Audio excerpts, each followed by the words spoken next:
Hey guys, I am Dhanush here from AlphaTech, and in this video I am going to give you my initial review of the POCO X2 after using it for 3 months. So let's begin.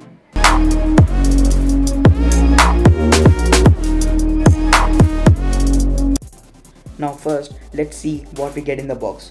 When we open the box, we see a yellow box which has some paperwork and a TPU case and a SIM ejector tool. We can see the phone is in glacier blue color, and inside the box we get a 27-watt fast charger and a USB Type-C cable. That's what we get in the box. So let's see the quick overview of the POCO X2. We have a 6.67-inch punch-hole IPS LCD 120Hz display, and the both front and the back are covered by the Gorilla Glass 5. At the back we have gradient blue color. At the top we have a IR blaster which can be used to remotely control your electronic devices, and we have a secondary noise cancellation mic.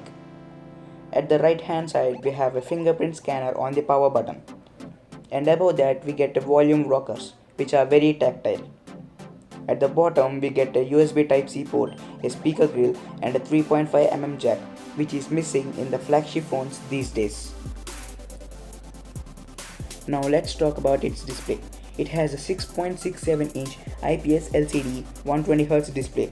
Although it's a LCD display, it can be easily compared to the Samsung's AMOLED display. The POCO X2 display is HDR10 supported, and it also supports Widevine L1, which means you can watch HD videos on both Amazon Prime and Netflix. It also has 500 nits brightness, means you can easily see on the bright sunlight. If you want to consume some multimedia on YouTube or Amazon Prime or Netflix, you can actually purchase this device due to its nice display. Now let's talk about its performance. The POCO X2 has Snapdragon 730G processor and 8 gigs of LPDDR4X RAM and 256 gigs of UFS 2.1 storage. Snapdragon 730G is the best processor in the mid-range segment. The day-to-day task, it has no issues at all. I have never seen any lag or any kind of issue in this phone. App closing and opening times is also very good. Snapdragon 730G is mostly made for gaming. So if you throw any game on it, it can easily handle that game on medium to high settings. So I have no complaints regarding to its processor.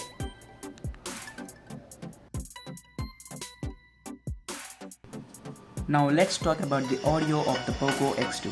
It is a single bottom firing speaker.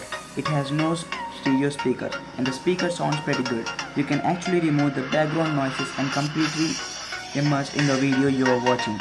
And the audio output from the 3.5mm jack is also good.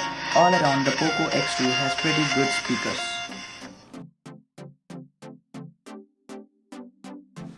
Now let's talk about its cameras.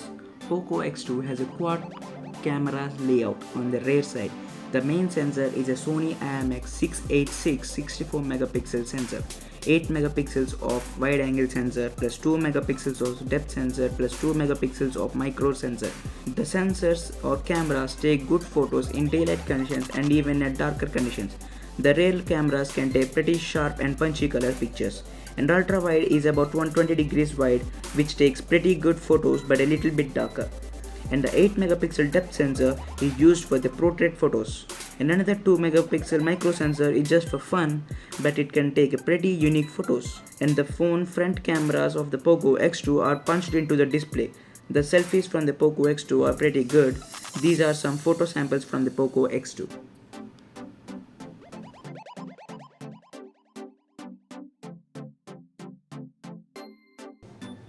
Now let's talk about the POCO X2 battery.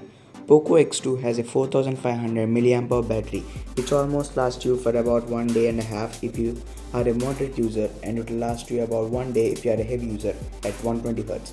If you put that down to 60Hz, you can easily get about 2 days of use if you are a moderate user and 1.5 day if you are a heavy user. The 120Hz may consume a little bit battery, but it gives the experience which even flagship phones doesn't give. So I think if you buy this phone, you will use it 1.20 Hz.